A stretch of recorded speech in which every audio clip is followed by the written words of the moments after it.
In just half an hour, the Senate Environment Committee will begin a marathon day of testimony about the Kerry-Boxer climate bill. 27 witnesses will appear before senators throughout the day. Among them, the heads of NRG Energy, PSEG, and also Valero. Committee Chairman Barbara Boxer has warned her committee members that once this hearing starts today, the only break they'll get is for lunch. And remember, all of this comes on the heels of yesterday's committee hearing with Obama administration officials, including Lisa Jackson, who compared the similarities of Kerry-Boxer to the Waxman-Markey House bill. First, the legislation would transform the American economy from one that is relatively energy inefficient and dependent on high-polluting energy to one that is highly energy efficient and powered by advanced, cleaner, and more domestically sourced energy.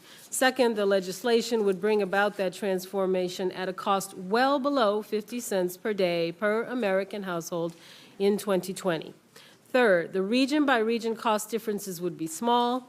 Finally, if the U.S. adopted the legislation, then the world could avoid a 2 degrees Celsius rise in temperature over pre-industrial levels without assuming international action any more ambitious than the goals agreed to at the July 9th Major Economies Forum. China is spending about $9 billion a month on clean energy.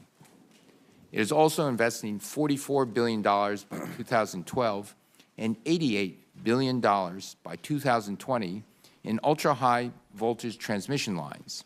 These lines will allow China to transmit power from the huge wind and solar farms far in the western part of China to its cities on the eastern coast.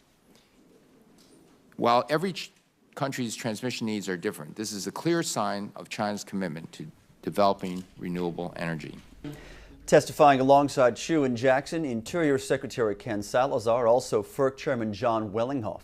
Each witness shared essentially the same basic premise. The cap-and-trade plan laid out within the Kerry-Boxer bill is crucial to curbing the effects of climate change and also crucial to securing the future U.S. role in the clean energy sector.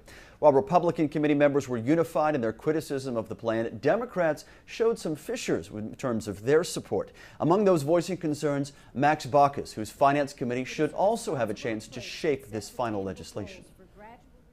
I support passing common sense climate legislation that reduces greenhouse gas emissions while protecting our economy. And the key word in that sentence is passing. I have some concerns about the overall direction of the bill before us today and whether it will lead us closer to or further away from passing climate change legislation. For example, I have serious reservations with the depth of the midterm reduction target in the bill and the lack of preemption of the Clean Air Act's authority to regulate greenhouse gas emissions. After he testified yesterday, I spoke with Senator John Kerry about his alliance with Republican Lindsey Graham. And Kerry tells me it is, in his words, a very real possibility that he and Graham will author or sponsor some legislation that could be a section within the current Kerry-Boxer bill or in addition to that bill. Tomorrow is the third and final day of Environment Committee hearings on Kerry-Boxer. 22 witnesses are scheduled to testify on Thursday.